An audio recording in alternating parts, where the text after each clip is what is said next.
There we go. All right. I think everything's good now. So, ladies and gentlemen, it's the Game Changer podcast. It's back. I am your host, Nate the effing great. After a long absence and after saying so many times, hey, it's coming back, it's coming back, finally got the motivation to finally do this podcast. And I needed a little help doing that. I couldn't think of anybody to help me out with that. With the return of the GCP, then the one, the only, the fabulous Victory Bell, and you know her best as Tori Clark. Tori, it's great to have you back. Yeah, no, this is really exciting. I think it was very kismet that this came together and it happened to be we both were on the verge of wanting to talk more about entertainment again. Exactly. And ladies and gentlemen, we're going to be talking about a couple of things. This is going to be more of like a pilot test episode in which we're going to talk to you guys about how this came to be at first, why we decided to end it when we did, what we've been doing since that point, and what really sparked the return of the game-changing duo, I guess you could call us, to make its comeback and to start with this right now. So let's start from ground up, how this all came about. I remember when I was talking to a lot of random people online, and one of them was one of our good mutual friend, God rest his soul, Dedgar. And Mm. I remember seeing uh, him and Celeste, they were doing their thing. And then for some reason, there was just this one girl that popped up in my head, and I'm just like, who is this girl? Why does she seem kind of interesting? So I just remember seeing her name being tagged, and I remember messaging her, that person being Tori. So after a while, we started talking, and it came to a point where I said, she might be a good co-host. So I messaged her and said, would you be interested in co-hosting the show? And I still remember to this day that you said, let's talk on the phone for, I think it was maybe 15, 30 minutes, something like that. Let's see how it goes. If it works out, I feel comfortable with it, we'll do it. And obviously, if it didn't work out, we would not be here today. Well, yeah, I mean, I think everybody's been there in today's age of almost like online dating type of thing. You know that conversation can flow with people and conversation can just peter out and die. And so like if we were if it was going to be an awkward like, okay, yeah, me too, and then silence. Like it would just not be fun for either of us. So you have to have some sort of chemistry to have a conversation with someone regarding anything. People have to have a certain, flow going back and forth, and that's kind of where I was doing a little like temperature check, and I think that yeah, obviously it happened. So we passed. We both passed. It wasn't just a test for you. It was a test that can we both talk to one another, and the answer Yeah, was yes. and honestly, you were the one that kind of pulled the trigger on it because I think we were almost maybe like 7 minutes in the conversation, and you just said, "Okay, let's go." And I'm like, "Wait, really? Yeah, no, we're totally fine."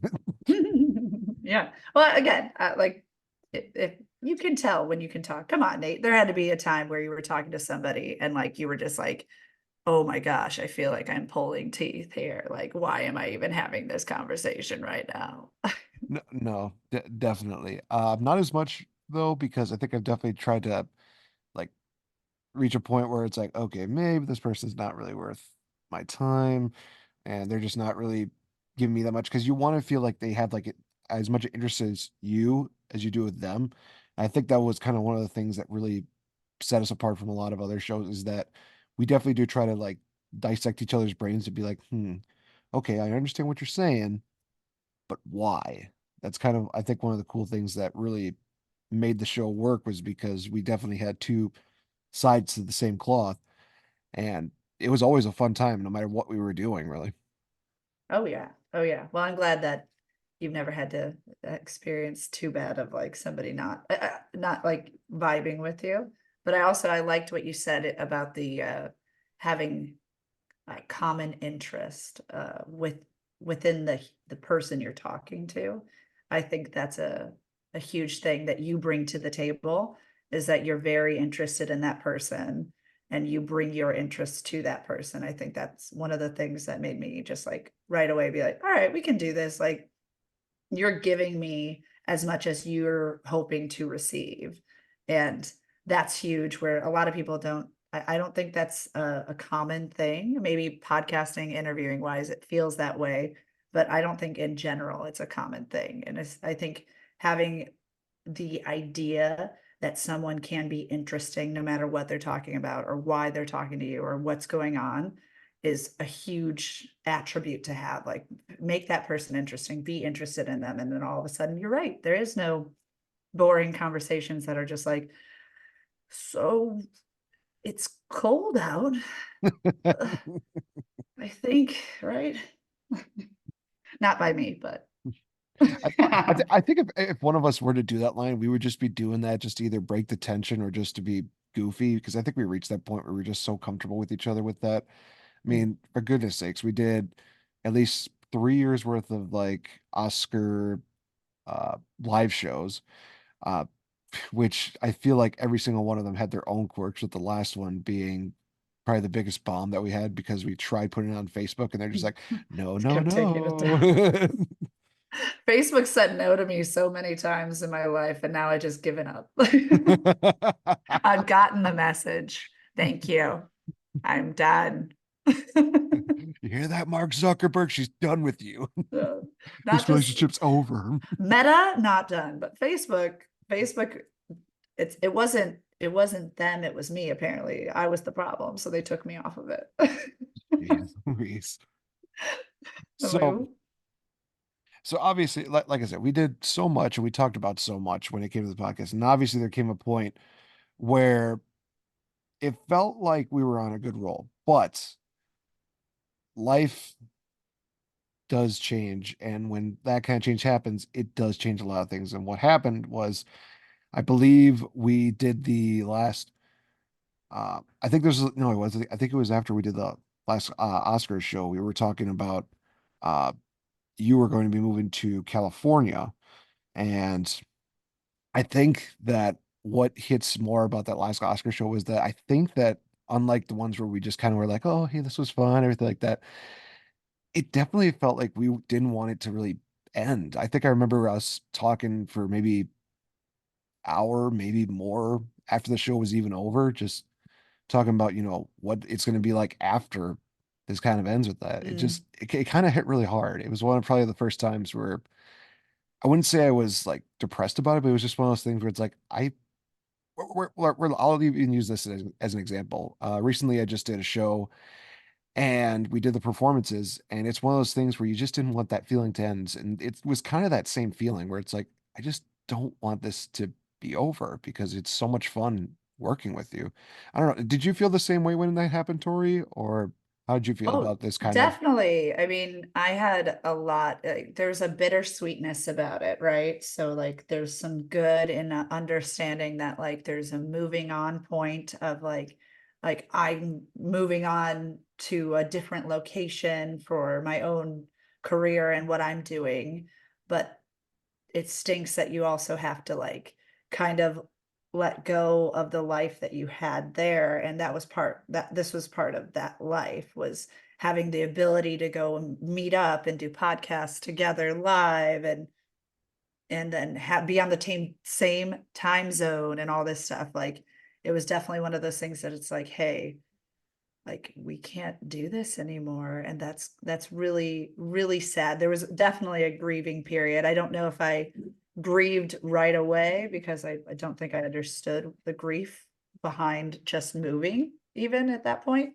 um but I do now. I know that now, and I know that there was definitely grief happening. And um it's part of life, is having to learn, like, can things adjust and change with you, or do you have to say goodbye and let go? And like sometimes you have to let go.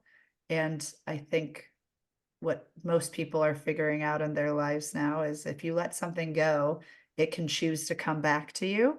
And that can be an even more beautiful thing than the holding on to something too tightly to where you strangle it type of thing. So that's kind of a cool little like come around moment, I think, of the grief of being like, hey, that's why we ended, is because it would have been really hard. And now it's naturally, you're like, I kind of want to do this. And I was like, that's weird. I kind of want to do this. And I feel like we have the space and time now. And you're like, holy crap, are we doing this? Yeah, and it's kind of weird because one of the things I really enjoyed about going down to Illinois, not only to do the filming with Wyatt to do the FMLs and doing some of the wrestling stuff that I did down there at the time, but also I could take the time to go to Schaumburg at the time, Mhm, and we would do, like you said, we would do like some great things. And also there were times where you'd say, "Hey, I'm doing like a convention here in Milwaukee. I'm doing one in Chicago." Uh, you're the one that introduced me to C2E2, which has been one of the mhm, most splendid experiences that I could ever have. Um, so many great memories with C2E2. But I think I definitely give you a lot of credit for definitely broadening my horizons when it comes down to it, because I don't think there was ever a point in me that would have just said, "Oh, conventions. It sounds like a lot of fun." I probably was still in that point where it's like, I don't know. I feel like I'm not going to fit in with this kind of deal. But getting that chance to go to some of these conventions and see some of the expos and seeing some of the features and such like that, and even getting to meet some of the people that I'm like, oh my gosh, I remember this person from my child. Oh my gosh, there's this person I got to see wrestle. Oh my gosh, there's all these kind of crazy things, and just seeing so much of these creative people that go to these conventions. It's definitely given me a broader respect for conventions in and of itself. So I definitely want to thank you for definitely opening my eyes to that, mhm. and also to the amazingly creative and wildly creative people, and some to the point where I'm like, how the hell do you have this much money to spend on a costume? I am absolutely amazed. Oh yeah. Oh my gosh, yes. I'm not gonna lie, I haven't been to I've been to only one convention out here really. And I did not costume for it, but I miss costuming in the sense of how beautiful it was and how amazing, just like you, giving the props to the people who make the props and stuff. Um, but oh, oh, I'm happy not to be carrying all that stuff around anymore. Speaking of letting go, oh my gosh. You forget how much space you have too when you have like a whole house in the Midwest versus like a one bedroom in LA type of thing. Now I have a two-bedroom, but I still don't have enough space for 18-foot wings anymore. Womp womp. Aw. I know. Maybe one day when you got a bigger house, but right now it's just like those wings are just going to be hidden off somewhere in like a relic or a different time capsule, something like that. That's what pictures and videos are for. That is absolutely true. Marie Kondo or something, the like hug it, thank it, and then give it away. That's what I had to do with a lot of things. I just Wow. like, oh, but it's all right. It's served me well, and I was very happy to have had them in my life. See, look at how emotional it gets. I get so happy to have these costuming pieces in my life, and now somebody else can use them, and somebody else can have fun with them, or they have done their duty and now they are in costuming heaven, Hey, fair enough. which is a So, real thing, obviously. well, yeah, I mean, geez Louise, if nobody believes in costume heaven, geez Louise, Yeah, what are you oh, doing with your that's a life? different conversation.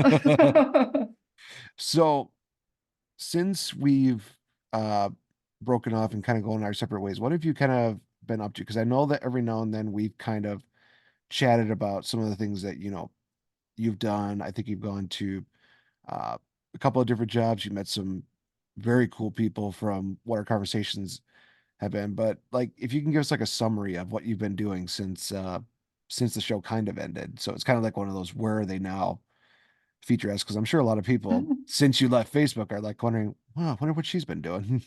Yeah, and first off, I apologize if somebody was trying to contact me on Facebook because I know Nate was telling me that my account is still active, but eh, I don't get any information, and I think my Instagram is connected to Facebook somehow, and so when I rarely post, people are like, "Wait, she's still on here," and I'm like, "No, I'm not. I'm not allowed."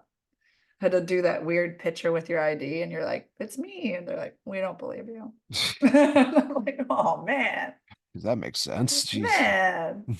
I actually know people who work at Facebook and they're like, do you want me to look into it? And I'm like, is that a thing? Is that what you do? Like, well, I mean, yeah, we can. I'm like, maybe. I don't know. I don't care that much yet.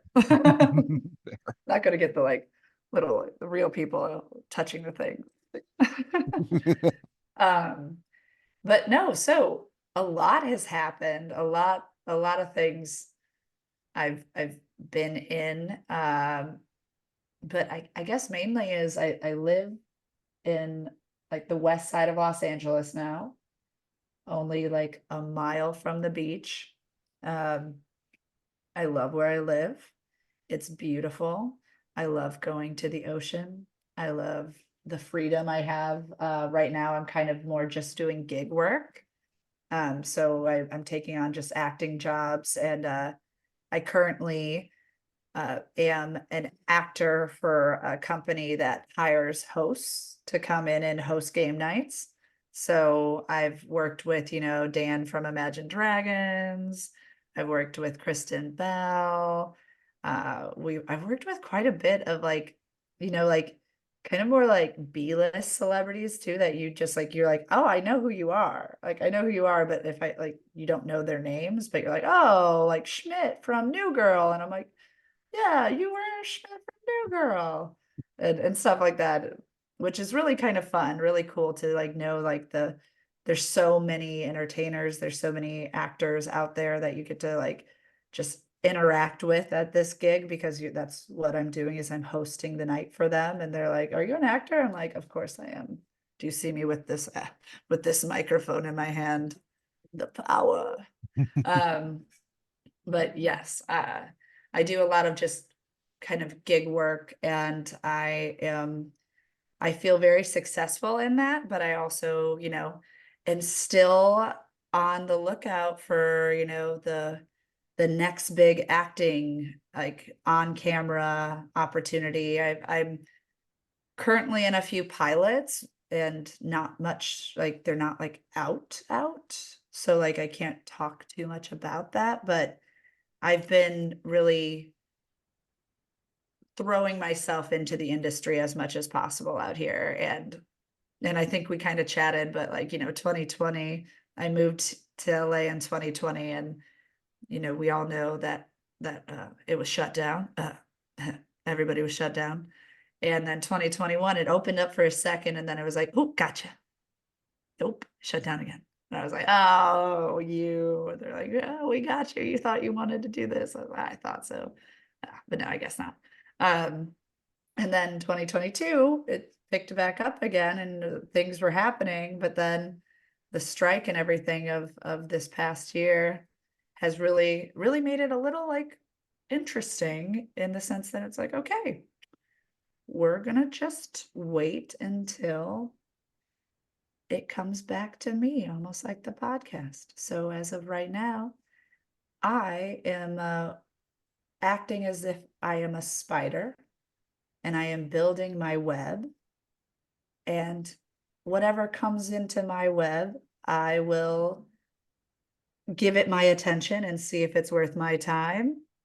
But I am not going to go procure anything myself in that sense. I am working on my web, working on my abilities, my talents, and whatever is mine will come to me. And that's my mentality now. Spider mentality.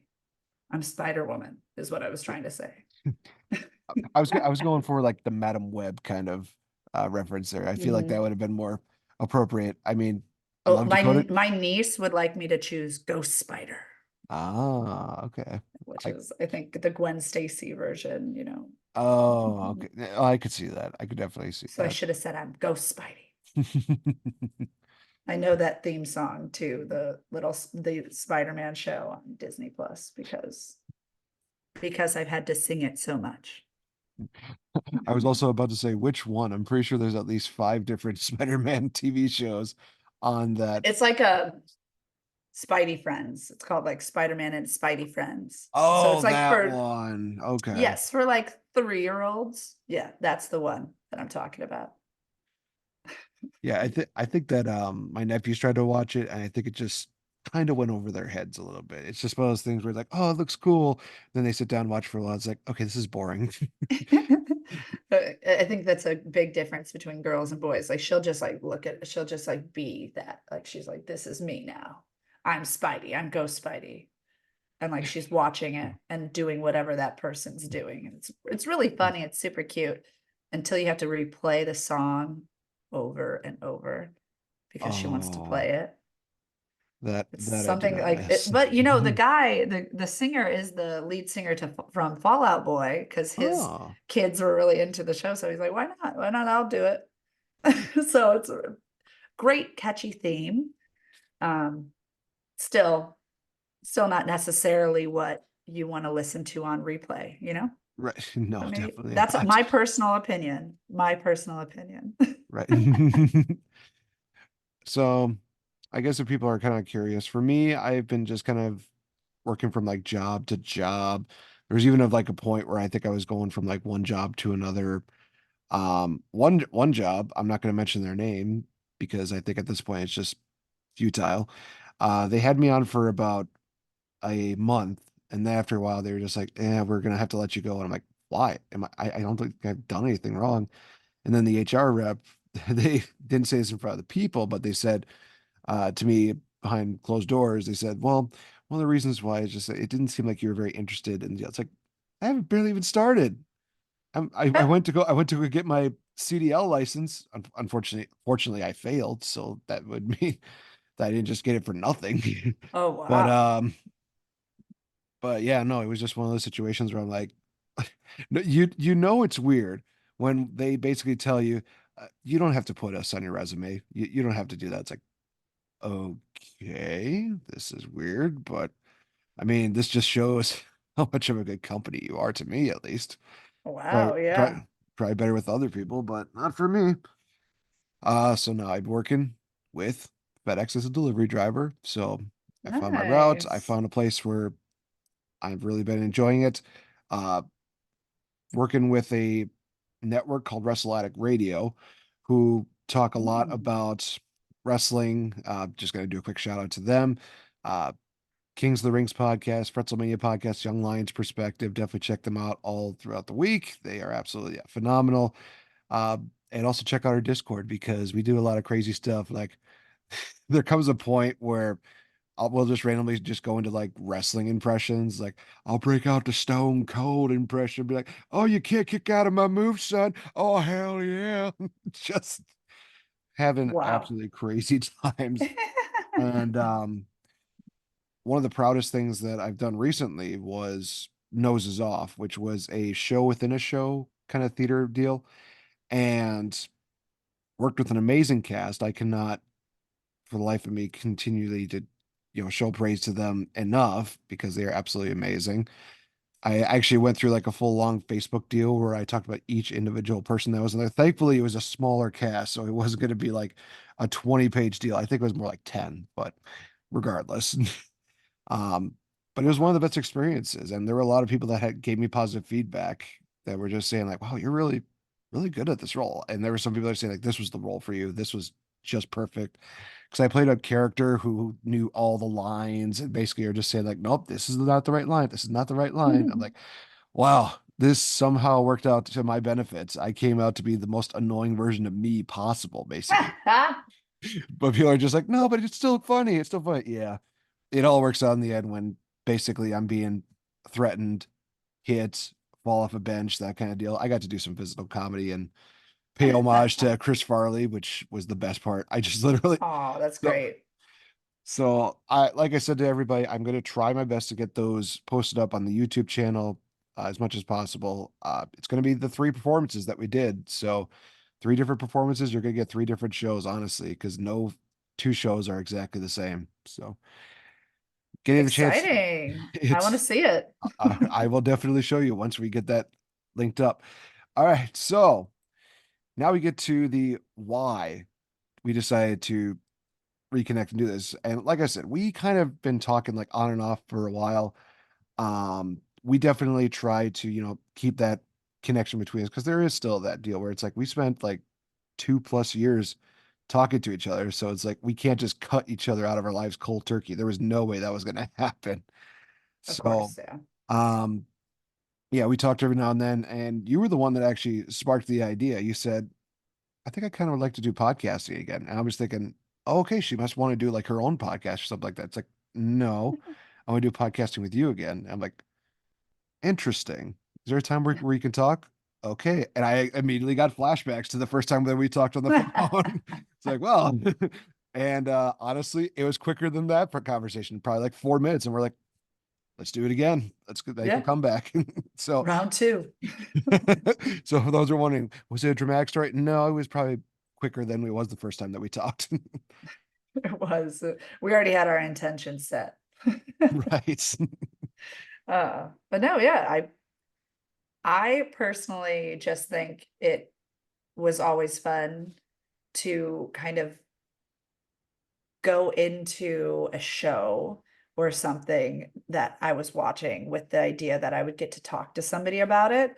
I think that in general, I think that's what entertainment's all about, is to discuss, and like, well, that's art. Art in general is to discuss and give your feedback, your feelings, your opinions, um, whether or not you thought it was good.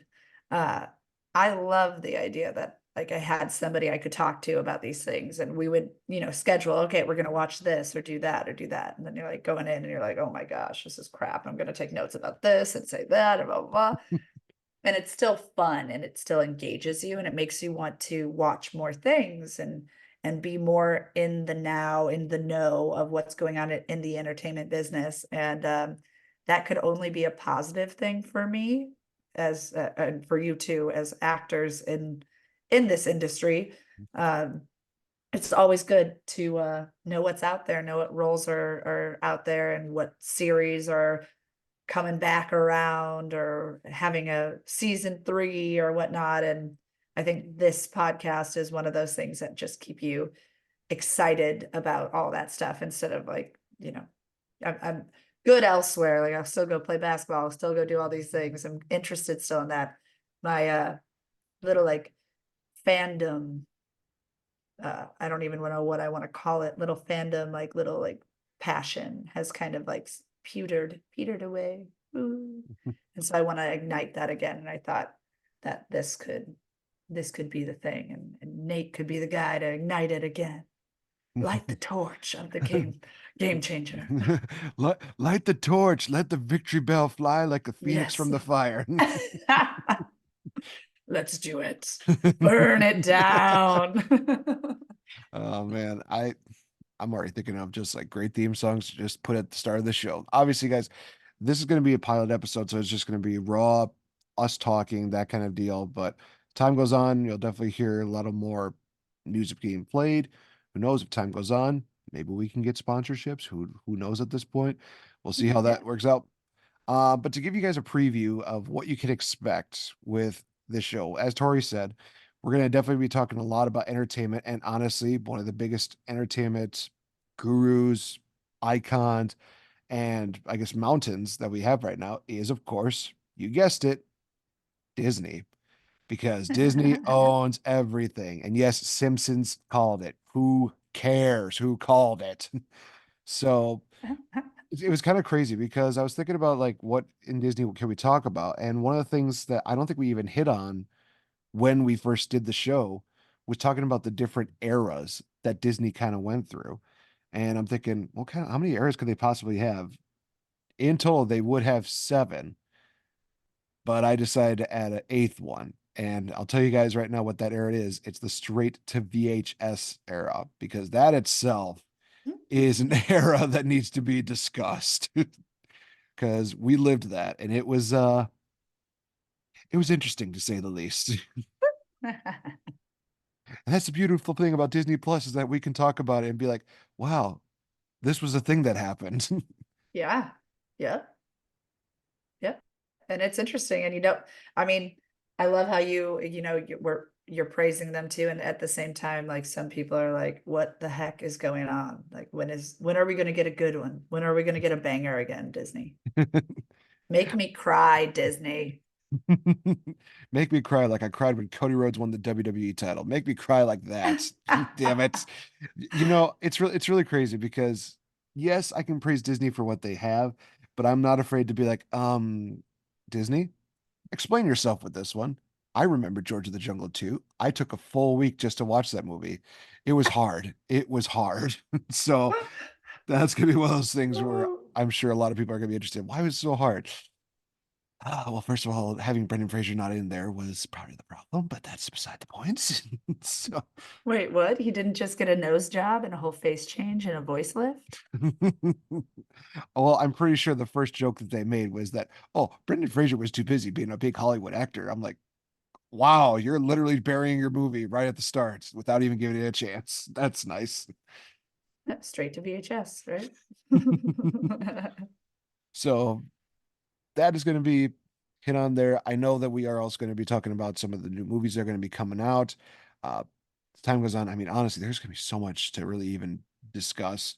Um, there's just a lot to talk about when it comes to entertainment. And obviously, when we go into Disney, we're going to talk about, of course, their classic movies. And we're also going to be getting into talking more about Marvel because that hit like a hurricane at the start.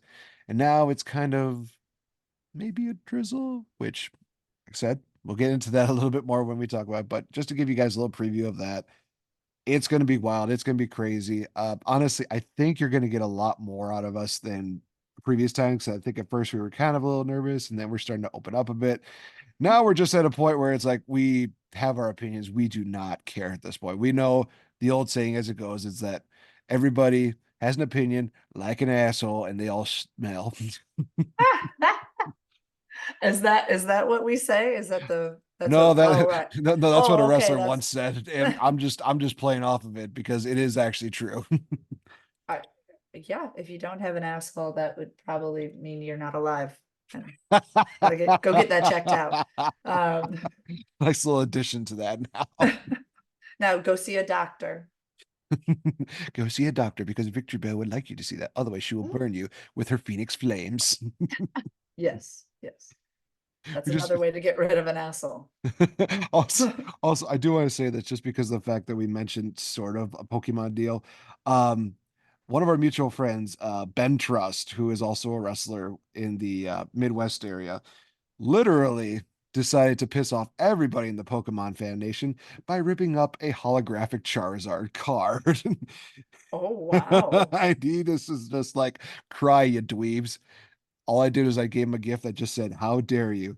And he just says, he replied to me saying, "Bring me your favorite Pokemon card and I'll rip it up to you, dweeb." And I'm just like, I'm just gonna leave that alone because Oh, he's already digging his own grave at this point, and I'm sure somebody's gonna bury him in it. But that's so funny. That's it was actually really, really funny. Yeah. it He's doing good, yeah. I feel oh, like he absolutely. looks like he's kicking butt. Oh, he is absolutely doing amazing. It was probably the only second time that I've seen him in Wisconsin. I was just there like, wait, that's not. And then as soon as they said Ben Trust, I'm like, I knew it. I knew it was him.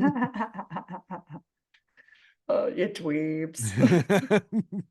he's he's The great. best part about that is he's the biggest dweeb, and we all know it. Oh man, we're gonna have to get him on the show now one of I these want to times. see the authenticity of that card because I bet if it was really authentic, it wouldn't have been ripped.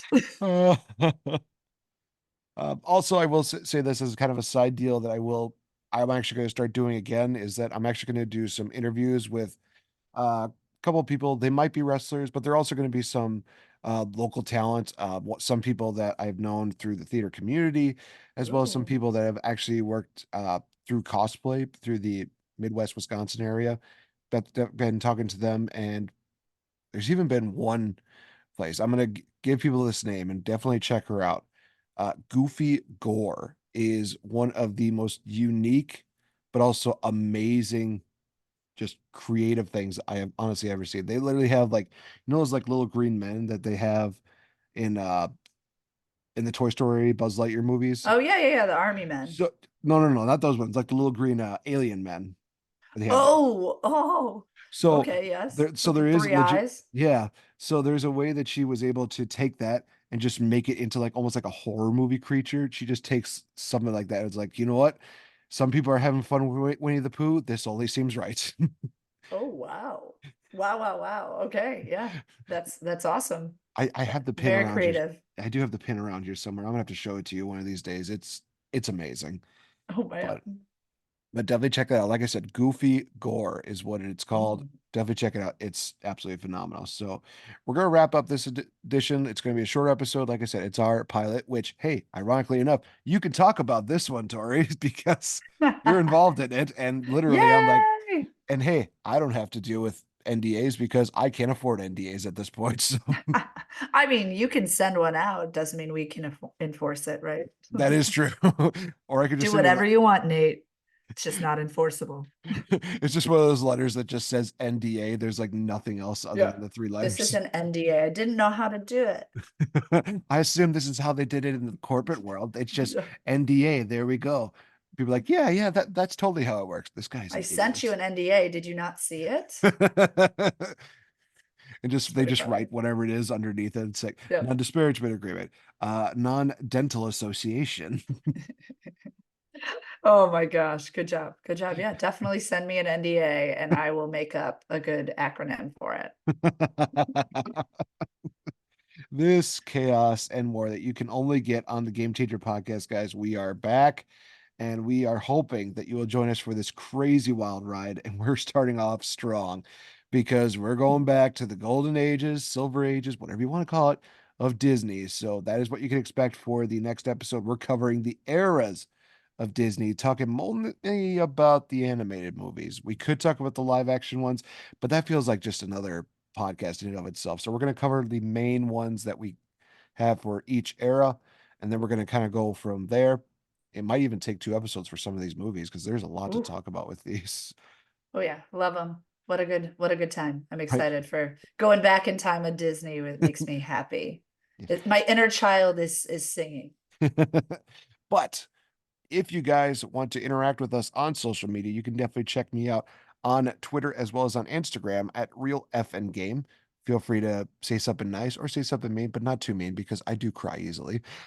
Be sure to also give the Game Changer podcast page a nice like, and also feel free to check out my show Brace for Impact that I do on Wrestle Addict Radio. I've already told you guys how to find them. Best way to go is addict_wrestle on the Mm. Twitter, and they have a link tree link there that you can hit that, and you'll get access to all of the links that you could do, especially check out a lot of our great stuff, including our merchandise. It's always great. But Tori, obviously, Facebook Nice. is not an option, but if they wanted to interact with you on social media, how could they possibly do that? Wow, the possibilities are endless. No, not true. Uh, More like not true. I possibilities just are said it. limited. Are limited, not less.